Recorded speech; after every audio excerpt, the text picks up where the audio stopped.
Hello, Internet.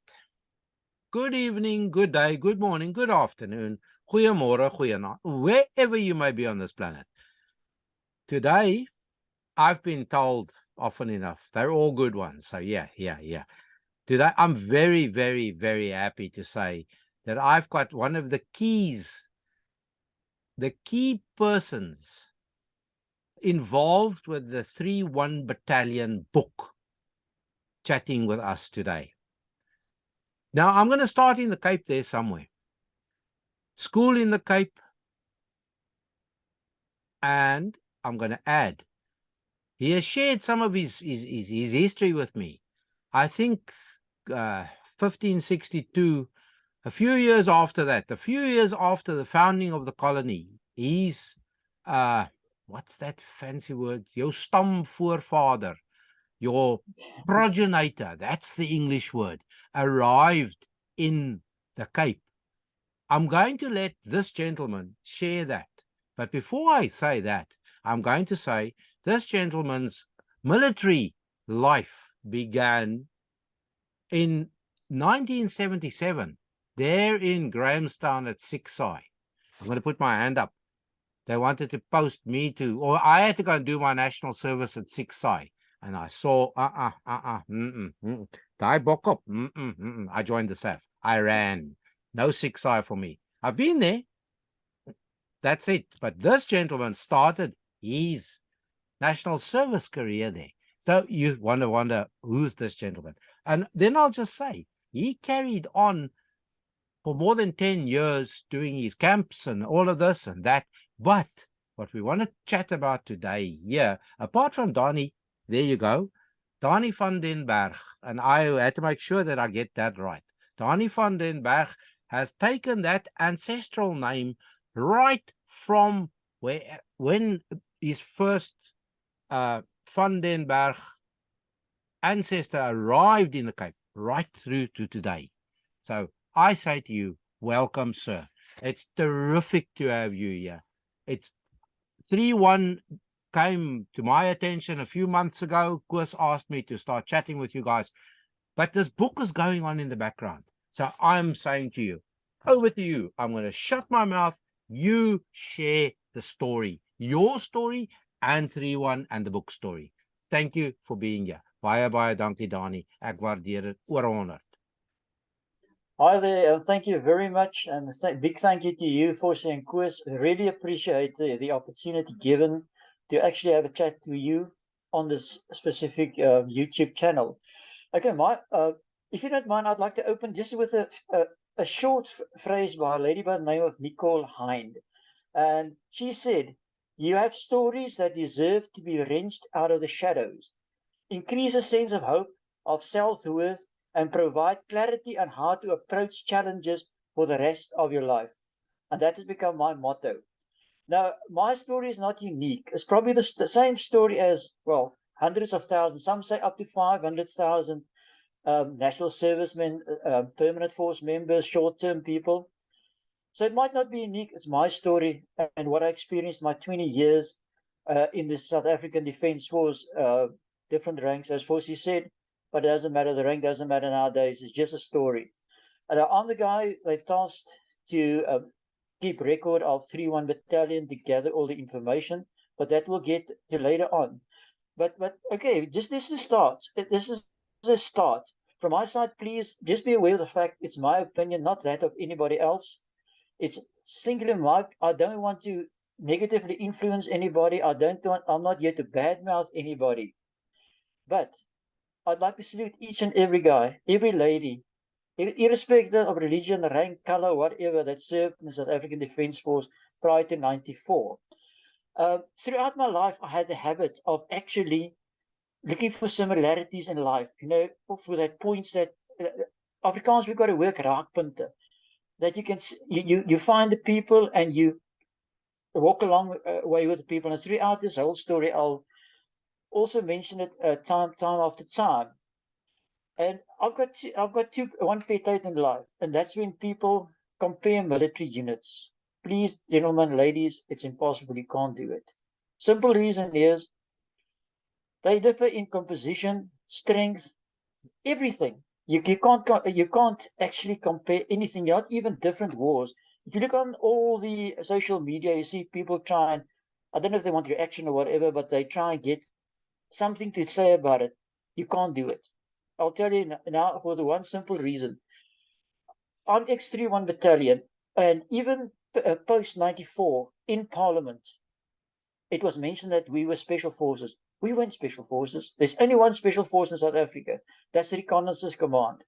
We were special operating forces. In other words, special training, special orders, and whatever.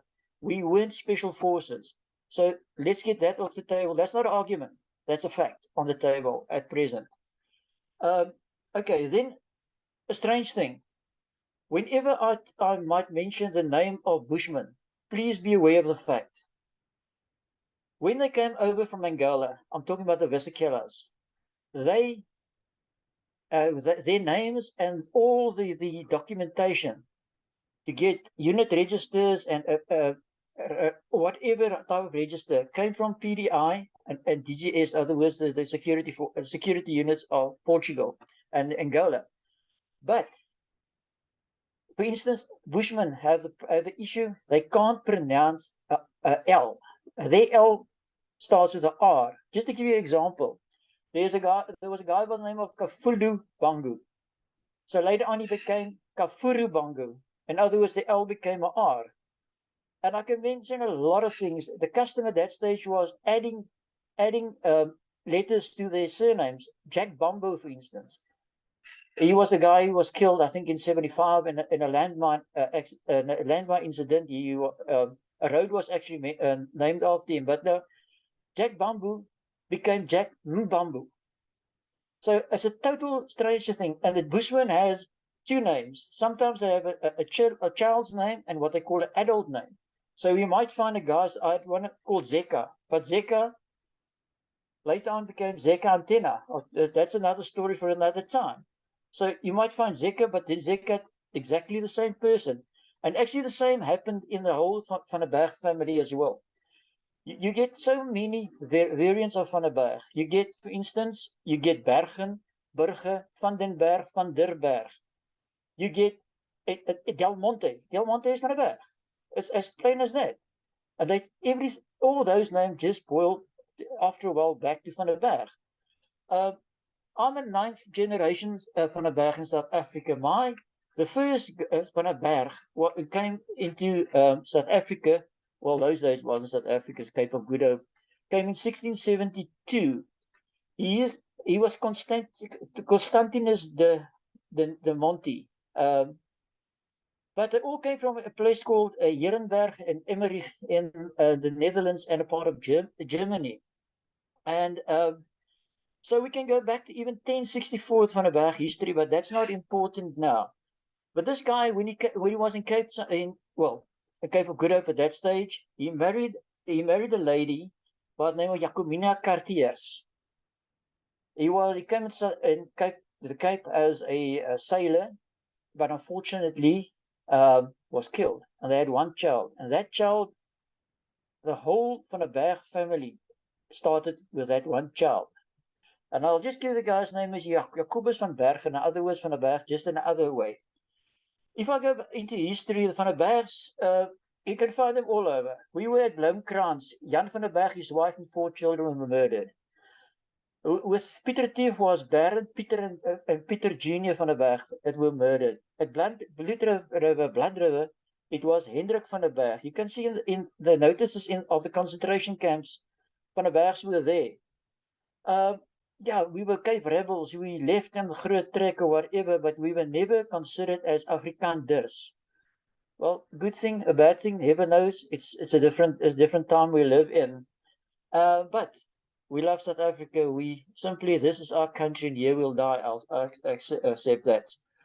Okay, my granddad, on my dad's side, was Petrus Francois van der Berg. As you can see, he's from Netherlands descent.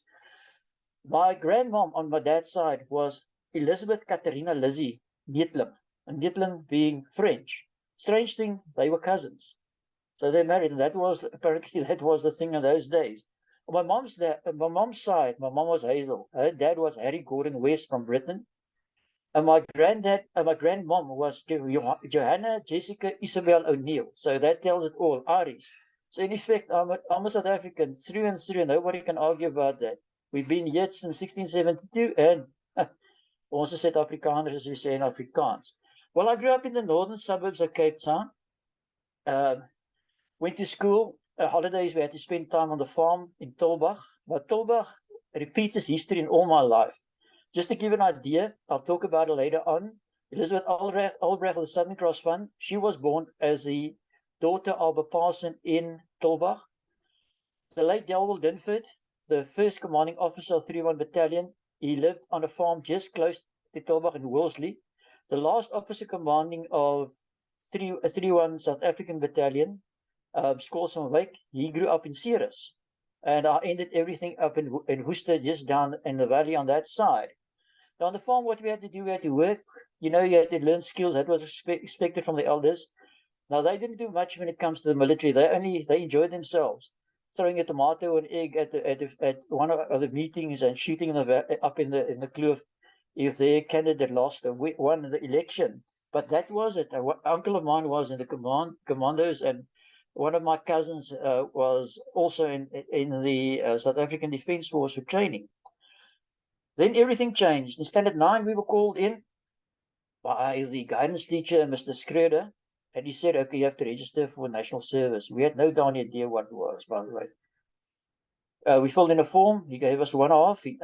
The other part he said was going to send to the SADF. And we had to keep the others in our pocket just in case somebody asked us. And so we just let it go. Received in matric, we received a call up, took it to him, there it went. But the whole change came in when we received an envelope in the post, the brown one, from the Departement van Verdediging, the Department of Defense, stating that we had been registered as a national serviceman, plus a new ID number, my official military ID. And that's probably my second ID stayed through my whole life. Yeah, and of course they said, if you don't pitch up, if you called up, you end up in DB. Now, to tell an 18 or 17, 18-year-old that he's going to DB just doesn't make sense. He hasn't got a freaking idea what it is. But in any case, we gave it, every time we received the call-up papers, we gave it to the guidance teacher. And yeah, forgot about it. And then in matric, our vice principal was Mr. Engelbrecht, sorry. And he announced that Mrs. Albrecht was coming to visit us and encouraged us to bring a few rand as a donation to the Southern Cross Fund. She spoke to us in the hall and she told us what they had actually done the Southern Cross Fund. And then it hit us and we knew, well, we're on our way. We're going to the army one of these days. And then she said something that's also kept my whole life. And she said, you know, Mr. Engelbrecht is angel bright. And she said her name Albrecht means Albright. And she said that the angel and the Albright light will forever be with us in the army. And that made a heck of an impression. We went outside. My dad was a person who always gave to charity and whatever, and he gave me a note. I think it was a 5 rand or 10 rand or whatever. And the teacher had drawn the outlines of RSA, and we filled it with coins and stuff to give to her. And as we all know, she did a heck of a lot. And where I'm sitting now, about 10, 15 kilometers from me is Melkbosstrand. She actually lived there and passed away there as well. Well, may she rest in peace. Yeah. Okay, that was the beginning of the whole thing. I was called up later on. Just quickly run through it. Ended up in 6 side on the 7th of the 7th in 1977 on 7 o'clock in the morning. We had to report to the castle. Now that wasn't another life-changing experience. Going to the castle and seeing these guys in browns, and you know, we were used to cadets, short pants and whatever, and we thought it was a military, but now we knew something was going to happen. We were initially called up for only a year, 77 to 78, July on both sides. Got into the train on our way up to Grahamstown. and started in our basic training in Grahamstown. Well, that I think it was September 77. The corporal, his name was Derek Otto. He called us in and said, okay, he wants to give us some good news and bad news. And we thought, well, in the army, you only get bad news, you don't get good news. He said, okay, give us the bad news. He said, Elvis Presley had just passed away. And the good news, he said, your military service has been extended to 2 years. Well, I won't mention here what the guys said, but they weren't very happy about that. And we realized, well, now we're in for 24 months. Let's just get it over. And just after, I think they call it phase 1, the state president's guard arrived at 6I, Grahamstown, and later on the Parabats arrived, and we could apply to be transferred to the units. Of course, with the president's guard, I'm reasonably short. There was no bloody chance. I did the Parabats. What I did there, we did all the exercises. Well, I was accepted there, and then along came infantry school. And eventually, we ended up in infantry school. Myself and a lot of other guys. We traveled by train to infantry school, and yeah, have had a heck of a reception when we stopped at the station at Oudtshoorn. I thought, well, we must have been dignitaries because look, there's just flipping stars and stripes. And well, we were in for something else. I'll tell you one thing, 9 months, let's call it hell, but a good hell. We enjoyed it very much at one stage. Okay, just to go forward now a bit, received rank here in June 78. Received rank, was lucky to be selected as an officer. Now, we were given an opportunity just to make a choice where we wanted to go. And of course, the Cape Townians thought, well, the closest to Cape Town, Castle, SACC and Fora, and or EP Command or Oudtshoorn. Yeah, and the army, you always get what you want or what you choose. And I was given a note going up to Omega. I had no idea where the Omega was. I asked around, nobody knew. Everybody had they had no cooking clue. Nobody had heard of it. And we all know at that stage it was still a sort of a classified unit. So I think it was Saturday morning. There was a passing out parade. Mom and Dad came from Cape Town. We stayed up in Schoemanspoort. And then Sunday afternoon, they dropped me there. And what happened then? The army changed. As if they went soft on us. You know, we were used to, in the morning, 5 o'clock, a hell of a noise, kicking the fire buckets outside, blowing whistles or whatever. Nobody woke us up. We could walk to the mess. A staff parrot made us food. We didn't have to take all the plates back to the kitchen. It went completely soft on us within 48 hours. But now we got every time they read out the list and said to the guys, okay, the next bunch of guys, for instance, going to, let's say, EP Command must gather, and they took them to the train or wherever they went. And we moved from bungalow to bungalow. And eventually it was just a lot of guys going up to the border. Next morning, the one morning we were called and said, okay, tomorrow get everything in order. Tomorrow morning you're flying up north again. We had just come back, but as a matter of fact, a week and a half prior to the passing out parade, we did our bush phase. And yeah, we stayed up, and the next morning they parked a vehicle in front of the bungalow. People helped us to load it in. We didn't even load the stuff in. We thought, what the heck is going on now? And went to the airport. There were guys to offload the kit and put it onto the Hercules ramp. And we couldn't believe it. It was just absolutely a 360-degree turn, about turn. Nobody could understand what the heck was going on. But nevertheless, what happened was that got in the aircraft, much more relaxed than the first time flying up north. Landed at Grootfontein. When they opened that, we did the spiral as well with the choppers giving cover. We landed And you know what? It looked as time had stood still. The same aircraft on the tarmac. It looked as if nothing had happened in the question of 2 weeks that we had left. There was the first set of goodbyes. You get that station in the airport goodbyes and promises made, nothing. Actually, you make promises, but you can't actually stand up to the promises. Well, we'll write in your buddies, you greet your buddies, they salute, and you stretch and that type of thing. And first bunch left us there, got onto the, as we call in Afrikaans, wit olifante, that big cattle trucks. No weapons, nothing. We just sat there. I don't know what it was called that day, a Walkman, but it was a sort of a Walkman, put it on my head because I like music, as far as you know. And we went up. Next stop was up in Rindu. And here a massive big guy, a sergeant major, walked out. And remember one thing, he didn't talk, he roared. Sergeant Major Haynes. And well, he instructed our friends who were corporals to take the officers' kit off the vehicle. We tried to protest, but he said, no, that's how it's going to work. You come in.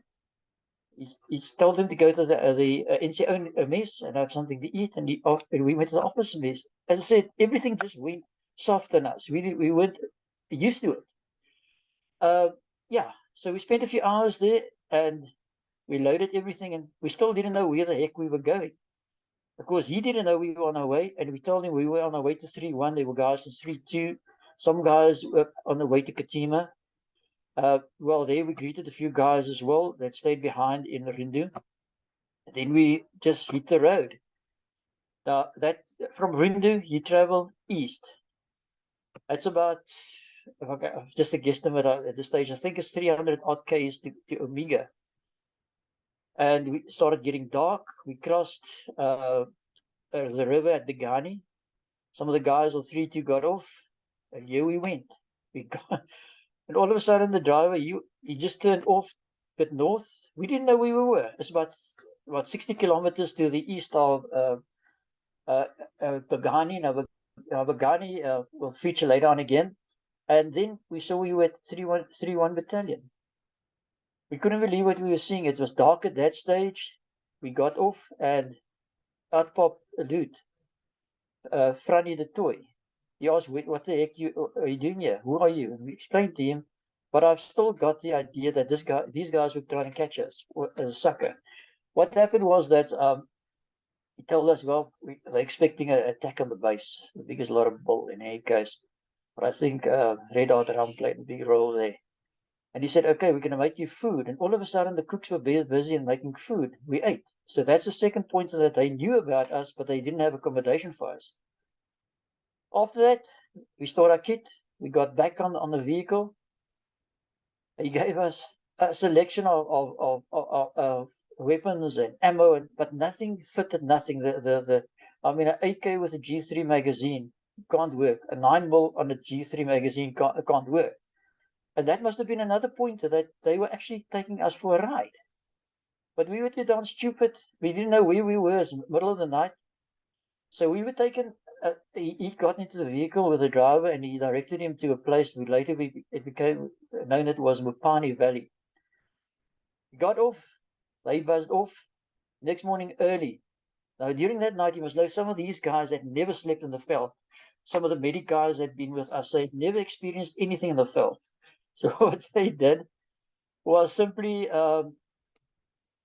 they kept guard. Let's put it this way, because we just said, bugger this, we're going to sleep. Early next morning, Fanny rocked up. We drove down the road, and he said, okay, you guys, who's staying at Omega at 3-1? We said to him, he said, okay, here's a water bottle. He said, this is the point. You're going to walk your 30-kilometer march. We didn't know why it was. And he said, if you aren't back at base in time, no food till tonight. We didn't even know where the base was. He said, just hit the road, follow the road. And so we had to walk back to base, back to base. Everybody was there, and we were given tents, and we had a few hours so to pack out. Then orientation started. The orientation at 3-1 is forgetting everything about what you learned at at infantry school, as we call it, Fafa school. Our training was done at Alpha Base. Now that was the original base that Colonel Linford started early 75, in 74, 75. Yeah, we did strange things. We did some training with the Bushmen. We did attacks. We were taught how to shoot a 103 number 103 rifle grenade out of the shoulder. Quite a shocking thing. Taught not about explosives, but the effect of the explosives, the effect of landmines. We were shown how to teach the Bushmen whatever they had to do. And then to me, the strangest thing is, okay, they showed us the Patmore. Those days, it wasn't the Patmore with the sights. It was just a ordinary 60mm pipe with a car tire at the bottom. And you had to sort of aim and sort of guess. And a guy who was quite good at it was Danie. Now, he's up in somewhere in Potch at present. Well, quite a character as well.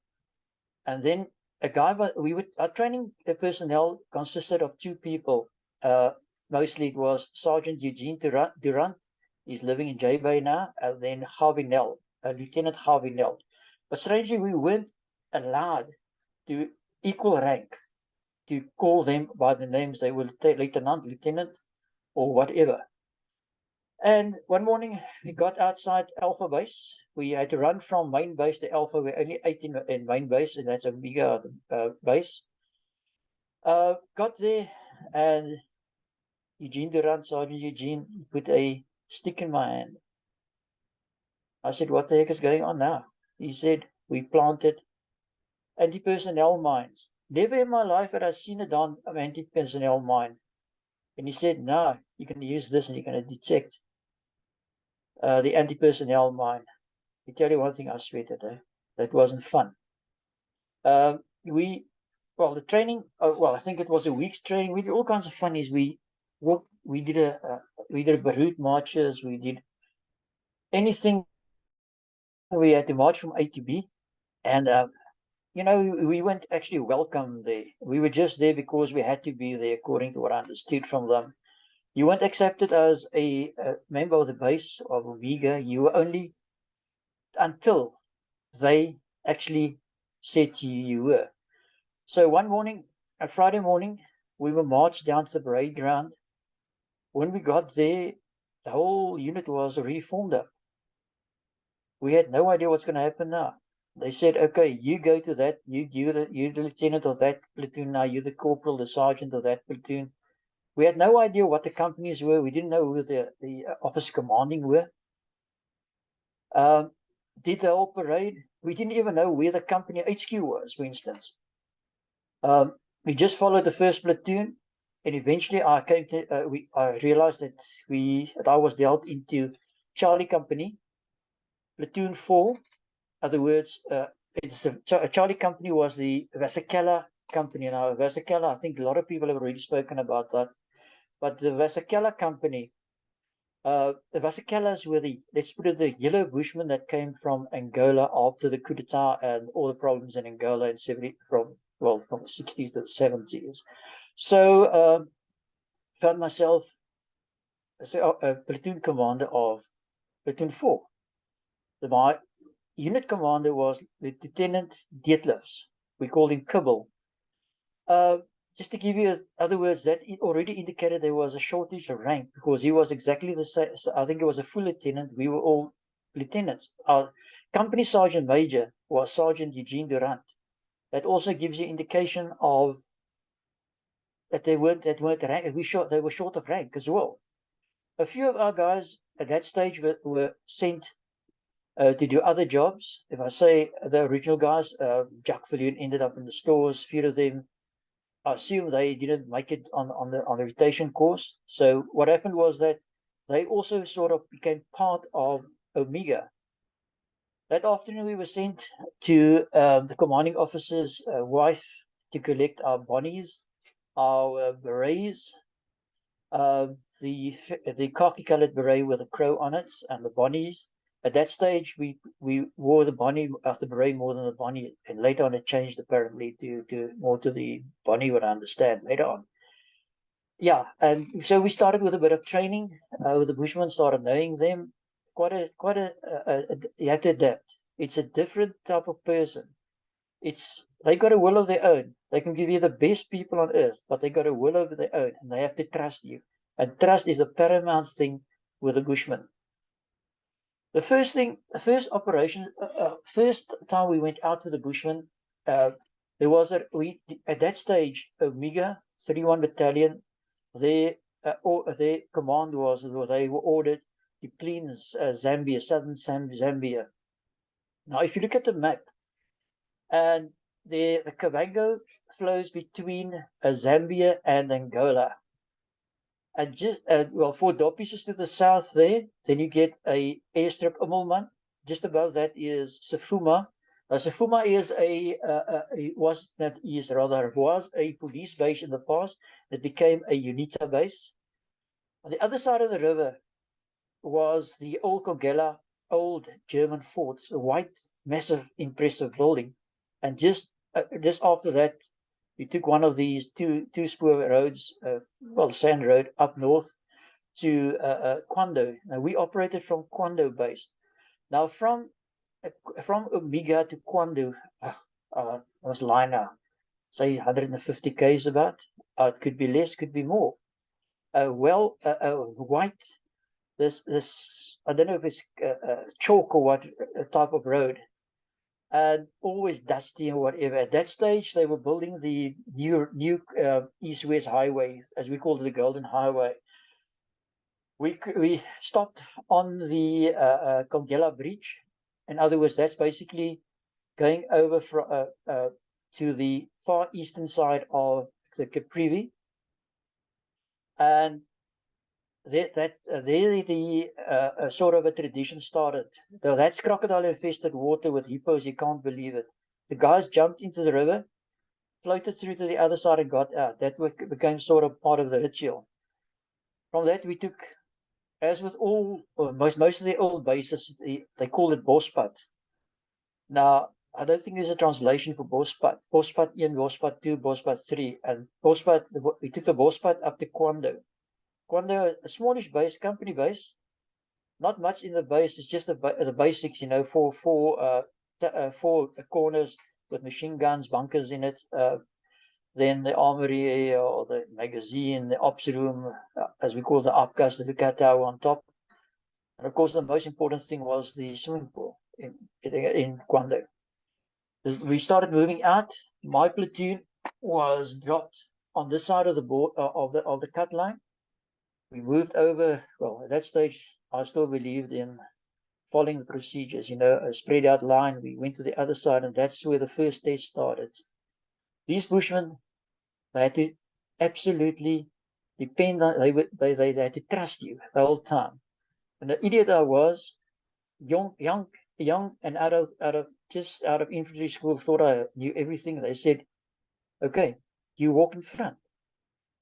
And if you ever tried that without a compass, 2 hours later, after a rest or so, my one corporal, my corporals at that stage were Leon Nortier, Bert Talliard, what a character, both of them. And later on, I got an ex-Rhodesian boss. His nickname was Badprop. He became Groot Badprop because his younger brother also rocked up at 3-1 later on. He was called Klein Badprop. And after quite a walk, Leon came to me and said, you know what? Have a look around you, exactly the same place. Walked completely in a circle. That was my first lesson with the Bushmen. And then the sergeant, my Bushman sergeant came out, and he said to me, you know what? Let me walk ahead of you, and I'll show you what to do. And that has been, since then, the biggest university I've ever been, and the best. You can't learn more from any other person than the Bushman at that stage. Yeah, I'll get to my sergeant's name now, and I'll tell you more about him. We did the first patrol, came back a few days in the base, and went out, and we were in the southern side of the cut line. We did a few patrols from between the Bospar, and that was the first experience of the Bushmen. To me, it was an eye-opener, because they was good soldiers, excellent soldiers, but they were like children. You know, they would simply just show to me, I must go down, down, down, down. The next moment, you just saw them running. Heaven knows what and why. They would come back with massive cakes of honey. I'll put photographs in. You can't believe the big cakes of honey. What they did with the honey was that they simply they'd rather go thirsty than without honey. And they came when they back in base used to make their beer called the gali. That thing kicked like a mule. Strong, but that was how they lived. Okay, then we went back to base. If I say back to base, back to Kwando. Our stint, I think it was a 5 or 6 week rotation back to Omega, did a bit of training in Omega. And later on, the whole company went to Rindu of all places for a parade. It was the Peace Sword Parade in Rindu. Spent a few days there. It was quite a opposite, you know, you in battle and all of a sudden they get this award, the Peace Sword. I'll put photographs in as well, old cars and what. Back to Omega. Came into the HQ one morning, and Kibble told me, "Okay, you're on your way now to Kavango." And I said, "Kibble, what do you mean Kavango?" He said, I think it was Colonel van der Spey at that stage was in Rinde. He wants to see you. You load your bushmen on the trucks. We're on our way. And got out of base late. But at that standard, usually they didn't have enough vehicles or LMGs or whatever. And we slept that night at Begani. Next morning to Rindo, Colonel van der Spey called me in and said, "Okay, you're going to a place called Mapungu Vlei." Now, Mapungu Vlei is on the border between Kavango and Ovambo. If you look north on the Angolan border, you'll find a place called Nkurukuru. And you just go south there, and Mapungu Vlei is on a hill. And in the valley down there is a mission station. And in the base, I think it was Witwatersrand Rand Commando, and the commanding officer there was a major by the name of Major Pinechek, a professional photographer. This guy absolutely had a job. He thought the Bushman was the best. That camera, I don't know how many spools he took. But he enjoyed. We had a good time there, but just to give you an idea, the Bushmen have got a thing about liquor sometimes. You know, we all enjoy our drinking out then, and they call it whiskey. And in the around the base, we had foxholes, and they stepped in the foxhole. And about 20 meters from one of the foxholes was a cooker shop. And that lady made a hell of a trade. She must have made quite a bit of money because they went down and they had a few tots there. So what we did in that area was we patrolled from the beacon in the corner there, and we patrolled straight about 6 or 7 kilometers to the east. That we did. We looked for spoor. Didn't find any spoor. We helped the locals there. They had problems with their pumps and stuff, and we were brought back to Mapungu Vlei, and it was just a reputation. Nothing happened there actually. To be quite honest, while I was at Omega, we didn't have any contacts. It was one of the most peaceful times, I would say, at Omega. Only when I left, and that Ziggy spoke about that the other day. They started hitting contacts in masses there. So what happened? We went back to Omega via Rindus. I had a chat to Colonel van der Spey again, and arrived in Omega, a bit of rest, everything, and again to Kwando. Basically the same, just patrols in the Kwando area, north of the border. Went through a few old bases on that side. You know, it's a bit of it becomes monotonous after a while. You walk through a base, you find a bit of ammo, you find an old mine, a piece of TNT or whatever the explosive is called, and that was it. Because the area had been cleaned by 31 at that stage. Came back and Omega after that, and then my platoon was taken over by a youngster called Leon Heinlein. I moved out. Manuel Pontes, my sergeant, decided he didn't want to be a sergeant, and we appointed Antonius Sabau. Antonius Sabau, he is well known. He's still alive. He is in security in Joburg the last time I spoke to him. So I became a loose hand there. I did everything.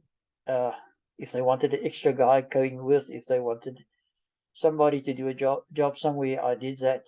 And then one morning, okay, at that stage, the second deployment, we had a new officer commanding, Frans Gunter. Now, Frans Gunter is called Gorgor as well. The Bushman says he makes Gorgor because he moans.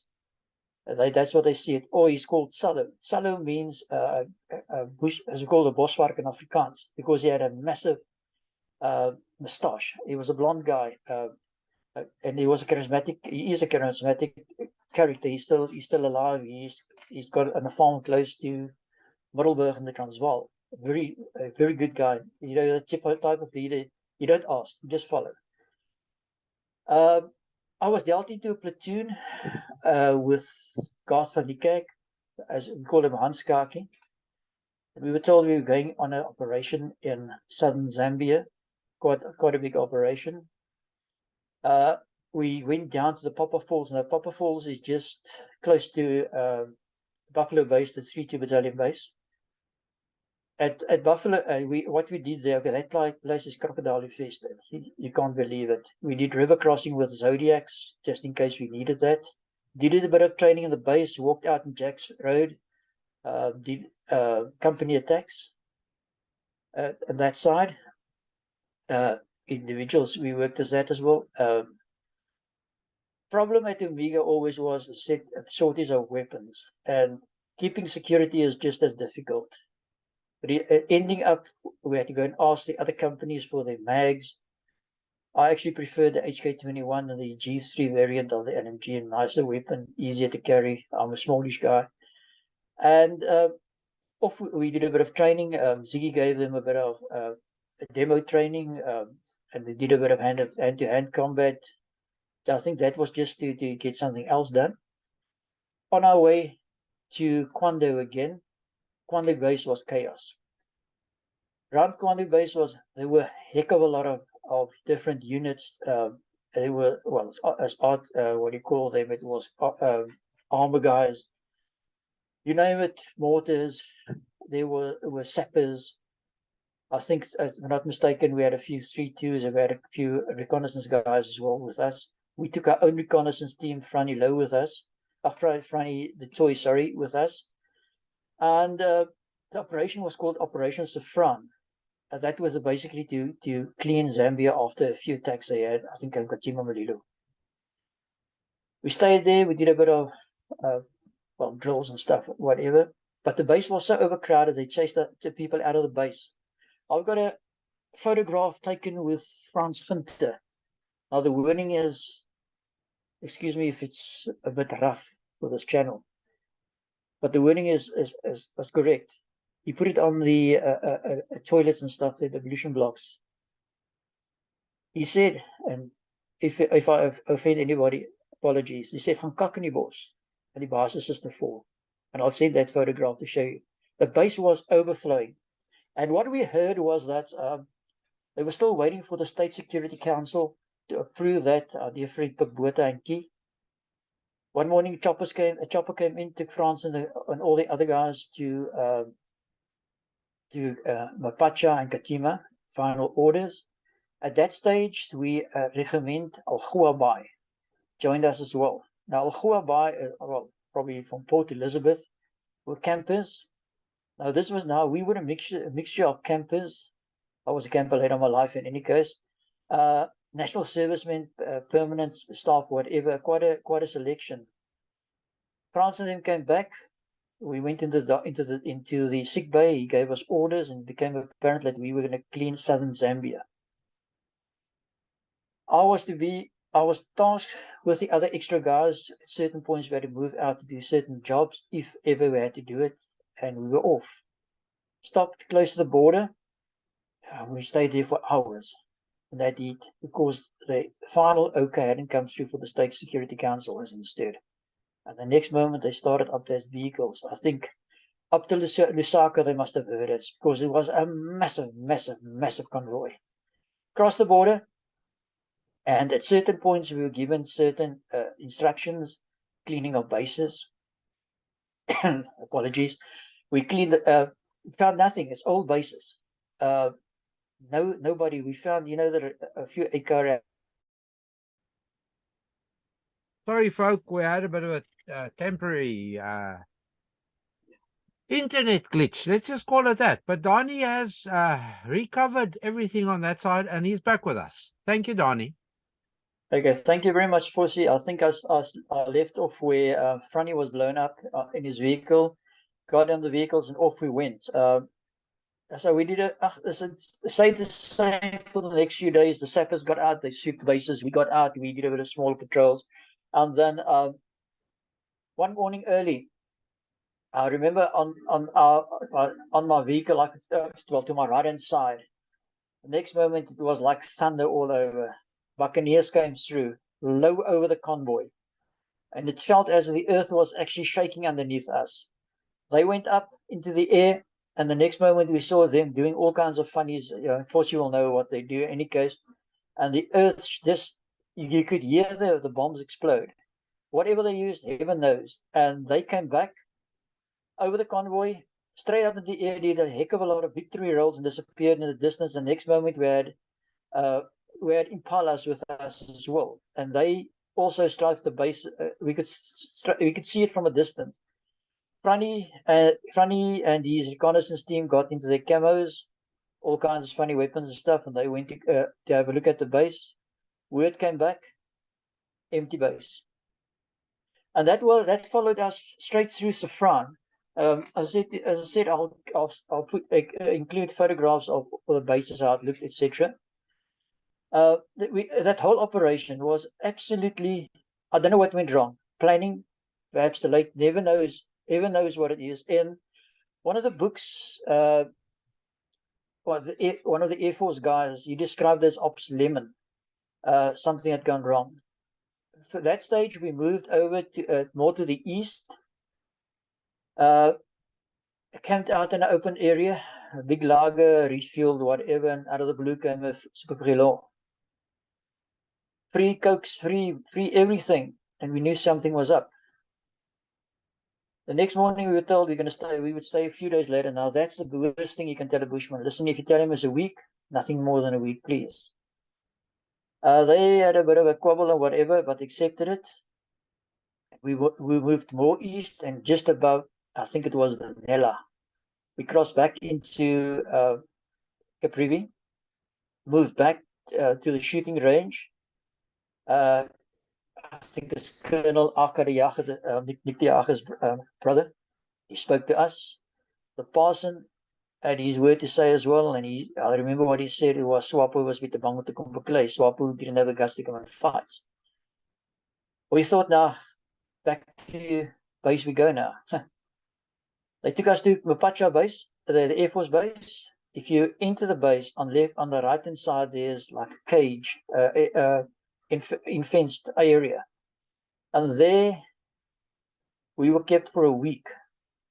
They kept us there because they had planned another ops into Zambia, but that never materialized. One morning they just opened the gates, and back to Omega we went. Okay, I've skipped quite a bit of things, but there was the basic things in base throughout. Then got to base, it was 40 days. Jacques Viljoen had organized something, and we at all Alpha base.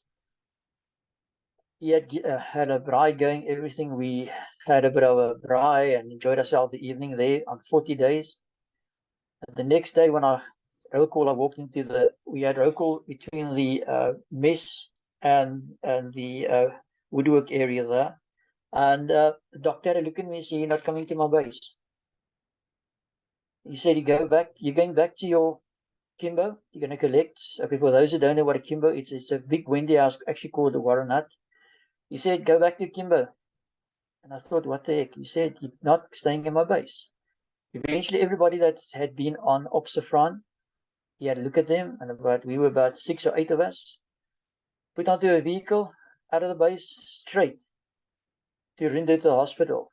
We had all contracted malaria in Zambia. Now, I'd taken my pills, the Deraclors, for more than basically a year at that stage. And I don't know if it lost effect or it wasn't as effective as it should have been. And, ended up in Rindo, kept in one corner, the whole lot of us. Flown down to Grootfontein, spent a few days in the hospital, and then flew to 1 mil via Mapacha, Katimamululu area.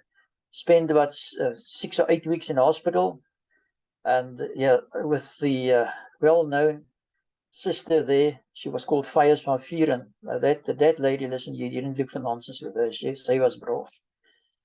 And at that stage, my friends had cleared out, got into the aircraft, back to Katima, flew up back to Mapacha. At Mapacha, I hitched a hike with Kufut members. They were on their way to one other base. I knew at that stage that was my last time I'd ever be in that area for a long time. And then at Congela Fort, the White Fort at the crossing, I slept over in the castle. There's a fort. Lieutenant Mark Kent was in control. Was at a platoon there. They did the crossing there. Arrived back at Omega, and it was strange. Half of my friends had cleared out. A few had joined PF. A few had joined short term. So you didn't actually feel welcome. Piet Hall, as we call him, Piet Gat, the commanding officer, he tried to convince me, but I'd already had a contract with the company in Cape Town to come back to work. I couldn't stay. Cleared out, and got into a Gary. He actually joked with me. He said, "Okay, if you don't want to stay, find your own way back to the Republic." Went to Rindu, and that's where the fun started. I slept in the Rindu officer's mess. Thought I could get a flight to South Africa. Didn't happen. And Rindu, at one stage, they had a rumor that Hercules or Flossie was coming in. Decided I'm going to sleep on the runway. It didn't happen.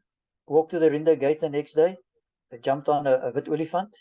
Went down to Grootfontein. No Flossie there as well to fly me down.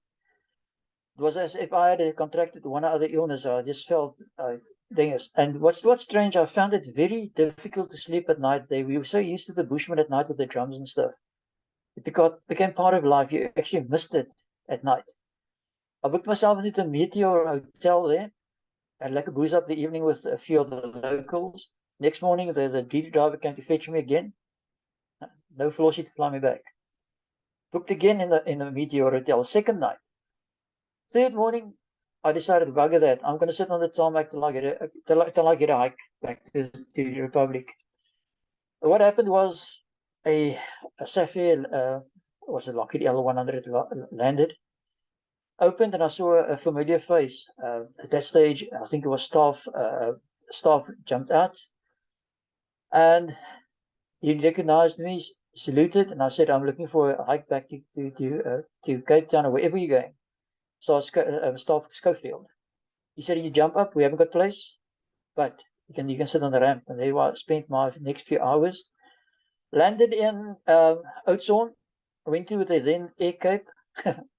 They had no flights for 3 days. And as I moved out, the sergeant walked in, said, "Lieutenant, you're looking for a lift to Cape Town?" I said, "Yes." He said, we got a weekend off. We're flying to Cape Town. I said, "Well, you flying, I'll pay you a tank of petrol. And I'll sit at the back. My place to go. I want to go." And so the light got onto the back of one of the old Cortina buckies. And I jumped on the back. I sat there. 2 troopers on the back. We had like a chat. Shared a meal or two. And in Paul, he dropped him because he was going to Cape Town. From Paul to where my parents lived in Wellington. Quite a distance. And I started walking. But just want to say, I didn't have my balsak with me. I dropped it at the lady at the Air Cape. She said you would fly down to Cape Town. So I started walking, and I walked a few kilometers, and next to me stopped a real buggered up car. You could see that thing. It was just white and a bit of rust. A guy as black as a piece of charcoal. He said, "I can give you a lift. I'm going to Bekwini." Now, Bequeen is one of the was most of the most troubled areas in Cape Town at that stage. Thought, what the heck? This guy trying to get me into trouble or whatever. And I decided, well, it's too far to Wellington still. Got in. It became apparent that his son had joined the SADF and was a cook somewhere up north. We had a good chat. He even offered to buy me food. I said, no, I just want to go home, please. So you can drop me Bequeen, I'll walk back to Wellington. He said, no, I'm going to take you back home. He dropped me in front of my parents' place. Before I could actually thank him, he just got in his car, he waved, and off he went. But that's where the fun started. Never knew that my parents had actually moved out and moved to a new house. So I knocked on the neighbor's door. He's an attorney. The attorney said to me, yes, no, they moved down to Berg Street now. Well, van der Berg have to stay in Berg Street, I assume. And there, he pulled out his Porsche, got in the Porsche and arrived at home in a Porsche. Mom and Dad, they didn't believe what they saw. Sat the whole night and chatted. And that's why I got home. The last son was home again. And that was the last days at 3-1. A few months later, actually, and just a short part about that, received a letter. I was dealt into a new unit, Regiment Boland, HQ in Worcester. And I spent from 79 to September 97, I spent at Regiment Boland. Good time. Ended up as a reasonable rank at Regiment Boland. And we were disbanded there in 97, amalgamated with Regiment Westelike Provincie. And that was the end of my time at Omega. And just to come back to the book, I think that and the book and the raffle. Okay, let's start with the raffle. The raffle was drawn. A guy won the raffle and he actually donated the raffle back to the union, the Veterans Union.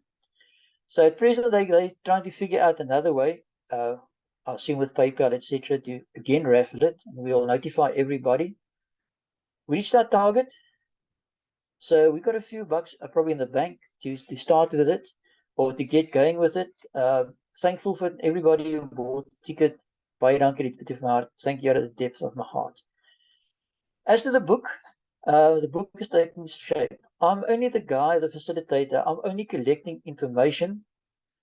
I'm having, we're talking to guys, we transcribe it, we fit into the necessary places in the book. It's a massive file already.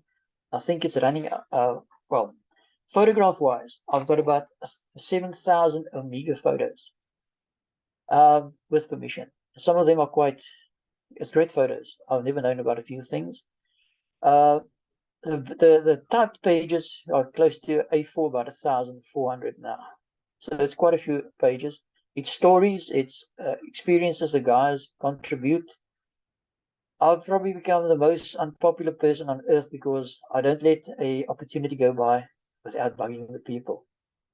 And if somebody's perhaps listening here, watching it, please, you're welcome.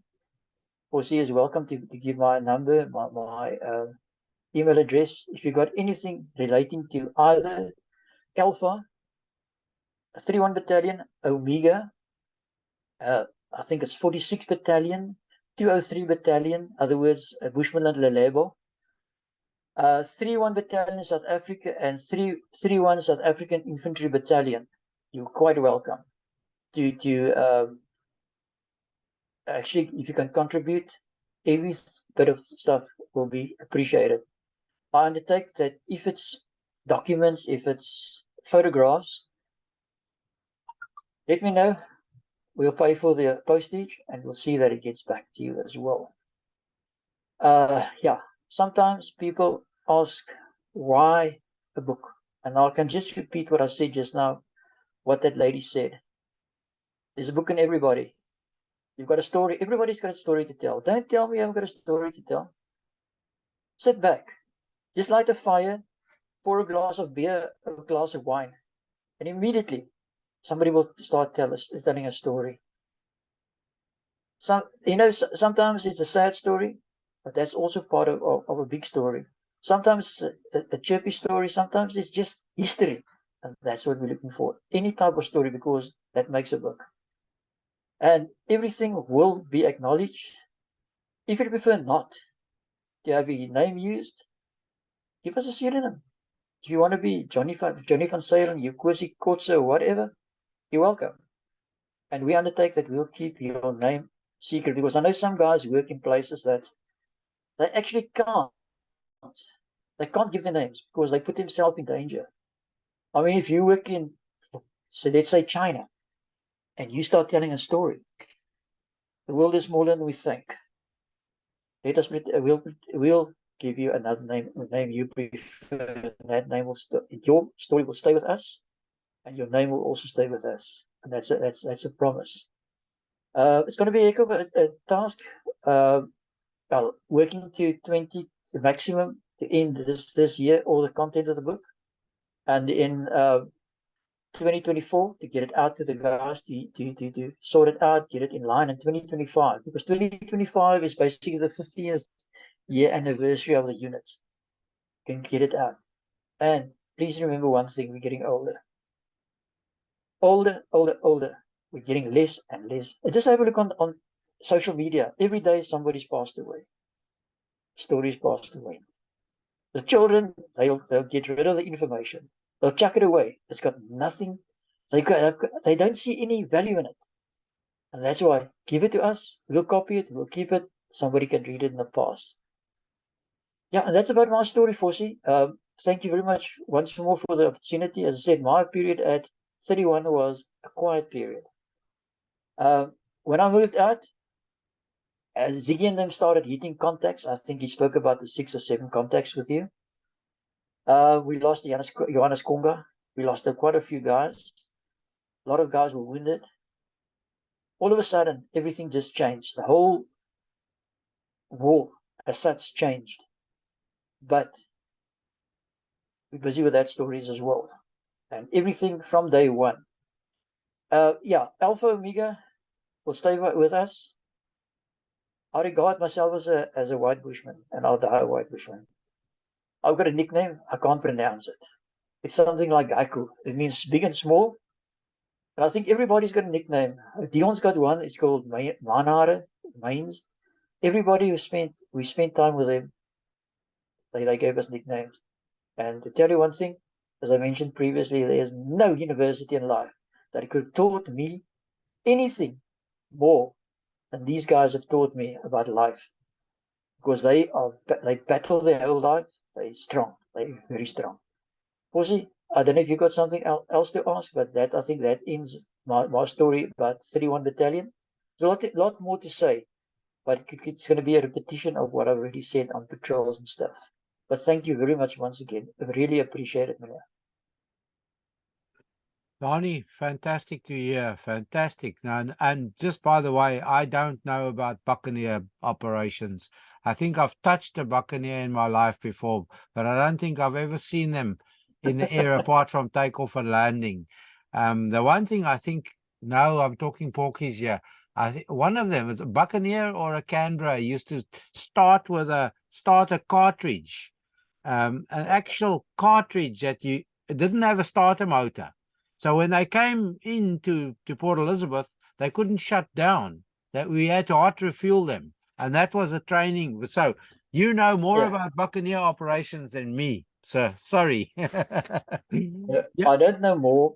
I just saw it in the end. That impressed me. Some absolutely fantastic. The guys working together. I mean, that's a massive aircraft, by the way. I took photographs a few years ago of one of the aircrafts, but took about 300 photographs of static one. And this is absolutely a magnificent aircraft, because that's a massive piece of machinery. If you compare to the, as you said, the Canberra is more elegant Second World War type of aircraft, whereas this is a complete different thing. You know, I mentioned photographs just now. I don't want to waste your time. I know you're busy going in Ireland as well. People always ask, how the hell did we get photographs out? Very easy. Yeah. We used the old 110 Kodak cameras. Now those cameras is a question of a whizzy geek. What you see is what you get.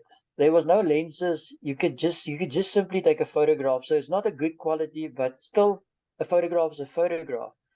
And my mom came up with a genius idea. And I explained to her, but we aren't allowed to sign. Some people sign. I hardly signed that declaration, that secrecy act. Always jump with that one. And she came up with the idea, bush hat. She took on the inside of the bush hat and she cut on the top, and she put a zip in the top. So what I did, like small camera, I mean, they never looked for that. All the spools I hid in my cap, in my bullshit. And whenever we got to Mapacha or flew south, the only thing you did, that's the last place they're going to look for Yeah. for Yeah. Just took that thing and sort of just put it up in the air and search me. That's how we brought it through. Later on, at yeah, was like a scale geweest sometimes. But a commanding officer, Regiment Willand, or Bless Viljoen, he once said, if you caught that, you're a bloody stupid soldier. And that's what we always tried. And other thing is, we had official cameras, not official army cameras, official unit cameras. And when we came back, we always had this big, we called in Afrikaans a trommel. And so we, there's always an excuse the troops always had an excuse to carry this trommel. We just put the films in the trommel. Nobody asked. And I think if we hadn't taken photographs those days, a hell of a lot of the history would have gone lost. Absolutely. We would have known what had happened. Later on, as I understood, and I think Uncle Bob spoke to, he started this whole set of conversations with us. Yes. Bob Edgar. And they had official unit photographers. They were actually accredited. They carried a small card with them stating the fact that they were allowed. At Omega, later on, they had a darkroom where they actually developed these films. So a lot of those films, the photographs came from that era as well. We had a commanding officer, Franz Boeres, and he believed in keeping everything had to be recorded. And he was an absolute gold mine of photographs. And that's how I think we preserved a lot of history with that. And it's not the question of, taking anything that I hated taking. No, you're taking blood and that stuff. Person is dead. Exactly. Take something on patrol. A chopper coming in, a guy flying out, you're walking in patrol, you find something interesting, going to a base. That's got value. But Fossie, that's my story at present.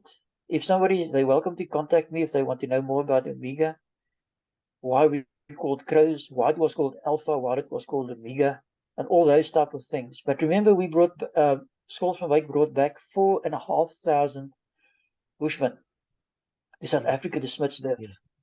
It was regarded as the biggest air bridge outside, I think, the airlift to Berlin at one stage. Yeah. 4,500 human beings flown out from Omega to Grootfontein, some straight, as I understood, some from Bushmanland. They were flown out and they were settled at Smitsdorp. And now, after, okay, this must explain. During the negotiations with the ANC had with the old nationalist government, there were three things they had before they started negotiating. One, Kufut had to disband. 2, 32 Battalion had to disband. And third one was 31 Battalion had to disband. And eventually, when it was disbanded, these units, they ended up at Platfontein, the Bushmen. And some of them are there. Very few are Fletchers still. In other words, the Arrows, the original Portuguese soldiers. But they're getting old as well. And as Koos said, we have to get their stories when he comes back to, when he flies over and he comes to visit us in South Africa. Bye, Donkey. Thank you very much, Fossie. I don't know if you've got anything else you would like to ask.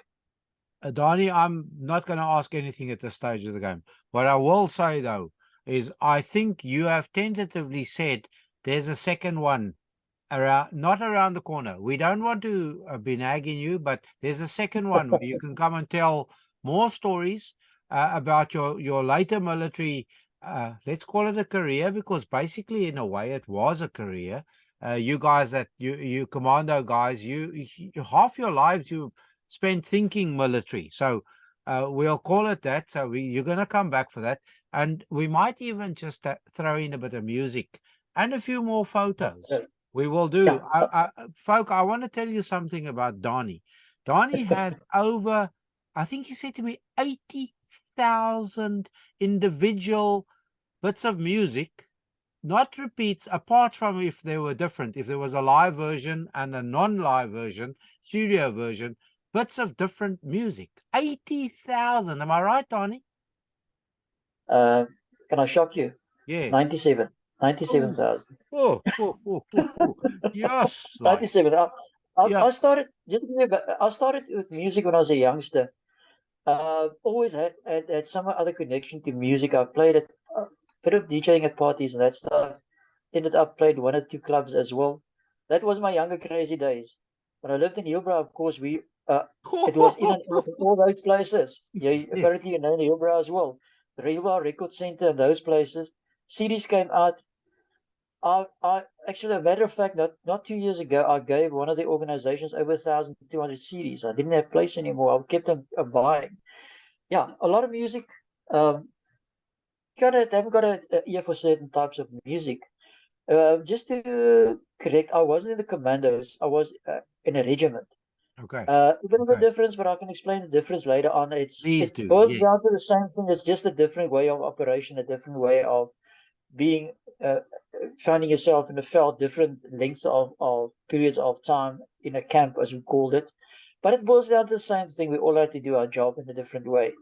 Yeah, no, music forms a hell of a big part of my life. Still like it. I've seen guys that other guys would like to have seen. Same with Dion van der Berg, my other 3-1 guy, the pal. And yeah, that's life.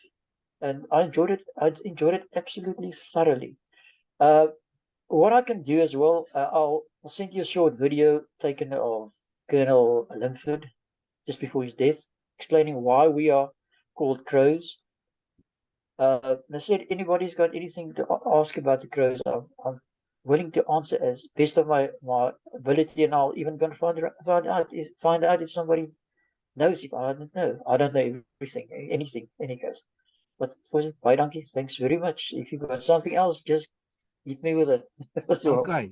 Danie, I know our communication has been going on in the background for quite a while because Danie, another thing about Danie is the guy that's liaising with the 3-1 battalion guys that I have chatted with. So that's why I thought it's about time we drag Danie into this. So we're going to talk to Danie again. I keep thinking of, there's still quite a few guys out there, but I keep thinking of maybe the 3-1 battalion discussion started around a group chat. Maybe we must get another group chat planned with a few different guys. Think of that, Danie.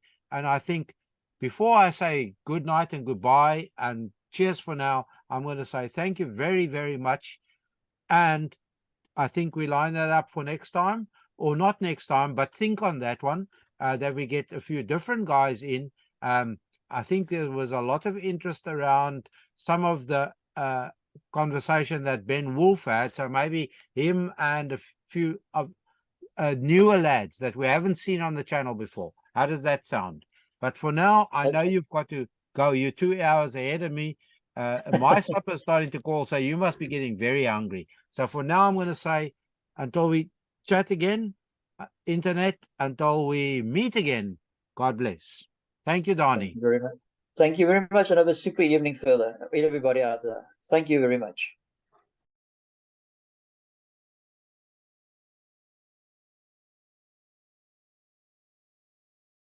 Die swart liggaam is die swart troepe en die wit bors is die wit mens. Dis nonsens daai, dit was nooit so gewees nie. Maar waar kom die kraai, die storie van die kraai vandaan? Die oorspronklike ouens, voor Mario se tyd, was die oorspronklike mense wat daar aangeland het in Omega, was swart mense gewees, die FNLA troepe van Angola. Pikswart ouens, 39 van hulle.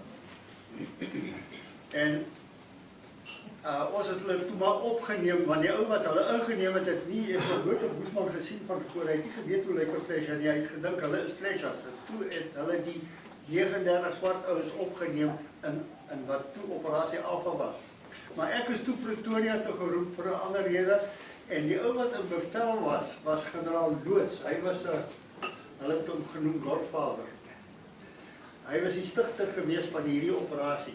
En hy en ek sit en praat oor ander dinge. En hy sê, en ek praat toe van hierdie flesjes en so. Hy sê, ek was toe 'n kommandant gewees. Hy sê, kommandant, ons moet baie versigtig wees want hierdie is 'n uiters geheime projek. Ek sê ja. Hy sê, kom ons praat nie van die flesjes nie, ons praat nie van die Bushmen nie. Ons noem hulle, kom ons noem hulle kanaries. Ons ek sit en dink aan hierdie 39 swart ouens daar op Wata. En ek sê, generaal, hulle lyk vir my baie meer so bloody kraaie is kanaries. Okay, ons noem hulle kraaie.